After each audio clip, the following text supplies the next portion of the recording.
हमारा मुतालबा है हमें काम करने दी जाए। अगर इंतजामिया ने इसके बाद हमने आखिरी हद तक इनको टाइम दिया है। जी इस वक्त रक्षा यूनियन के सदर हमारे साथ मौजूद हैं, इनसे बात करते हैं कि सरापा एहतजाज हैं ये चौक शहीदा में। काफ़ी जो रक्षा ड्राइवर हैं वो भी मौजूद हैं। गरीब लोग हैं जो रक्षा चलाते हैं, वो गरीब लोग हैं। इनका ये कहना है कि हम अपने बच्चों का पेट कैसे पालें। जो इमदादी पैकेज है वो हमें दिया नहीं जा रहा, अगर अभी देंगे तो उसका मकसद नहीं है। तो इनसे मज़ीद बात करते हैं कि मज़ीद हुकूमत के लिए क्या कहना चाहते हो। इंतजामिया के जो इंतजामिया और हुकूमत के ख़िलाफ़ शदीद नारेबाजी कर रहे हैं, क्या मुतालबात हैं इनके।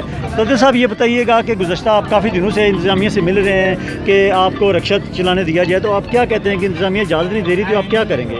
अगर इंतजामिया ने इसके बाद हमने आखिरी हद तक इनको टाइम दिया है, हुकूमत को टाइम दिया है, इस इंतजामिया को टाइम दिया है। हमने इनसे भरपूर ताउन किया है, हुकूमत से किया है, इंतजामिया से किया है, लेकिन इन्होंने हमारे मसाइल को हल नहीं किया।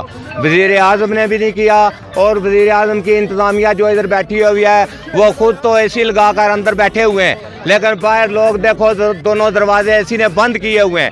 कोई बंदा जाता है वो जो आगे खड़े हैं वो बदमाश भी नहीं ऐसे लोगों से बात करते, वो भी किसी तहजीब से करते हैं। वो कहते हैं चलो चलो चलो उधर बाहर खड़े हो जाओ देख लेंगे। कौन से ऑफिस में? एसी ऑफिस में, एसी ऑफिस में।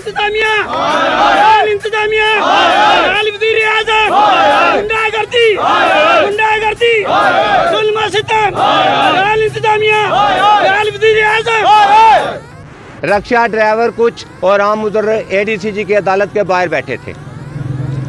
एडीसीजी साहब निकले उधर से डीसी ऑफिस से बाहर, उधर से ही कहते हैं बर साहब ये रक्षे वाले क्यों लाए हो।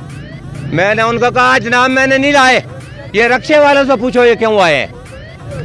मुझे आपके तहसीलदार ने फ़ोन किया है, मैं तब आया हूँ, वरना आपने मुझे कहा था कि हमारे पास नहीं आना, जब हम ज़रूर तो बताएंगे। हम नहीं आपके पास, ना ही हम आते हैं।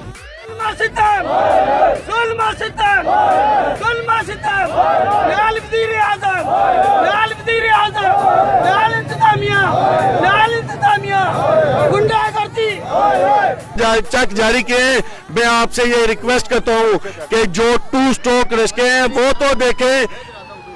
2 स्ट्रोक जो चलाते हैं, यही मैं बात कर रहा हूँ, 2 स्ट्रोक जो रिस्के हैं शहर में उनको पैसे दे। जिनकी ऐसे ही कापियां लगी हैं उनको आप पैसे खुदारा ना दें। मैं समझता हूँ कि हुकूमत आज़ाद कश्मीर ने बेइंसाफी की मीरपुर में इंतहा कर दी है। मैं डिप्टी कमिश्नर मीरपुर से फौरी तौर पर मुतालबा करता हूँ कि बैसियत वकील, बैसियत जनरल सेक्रेटरी PTI मीरपुर, आपसे मुतालबा करता हूँ कि आप फौरी तौर पर इनके मामलात को क्लियर करें। नाज़रीन, जहाँ पर लॉकडाउन जारी है, हुकूमती तौर पे जो नोटिफिकेशन जारी हुआ था कि 3 दिन के लिए तमाम लोग कारोबार कर सकते हैं, जिसमें गुज़श्ता रोज़ जो ब्यूटी पार्लर के लोग थे, जो बार्बर शॉप थे, उन्होंने एहतजाज किया और उनको नोटिफिकेशन जारी हो गया कि 3 दिन आप काम कर सकते हैं। जो रक्षा ड्राइवर थे इनका जो सब्र का पैमाना लबरेज हो चुका है। इस वक्त चौक में सरापा एहतजाज है। इनका यही कहना है कि हमें जो फ़ंड है जो 12,000 रुपये हमें नहीं चाहिए, हम मजदूरी करना चाहते हैं तो हमें मजदूरी की इजाज़त दी जाए। जबकि ये काफ़ी दिनों से इंतज़ामिया से बातचीत कर रहे हैं कि जो रक्षा ड्राइवर हैं उनको इजाज़त दी जाए कि वो अपना छोटा मोटा काम करके रिक्शा चला के अपने बच्चों का पेट पाल सके रहें। जी।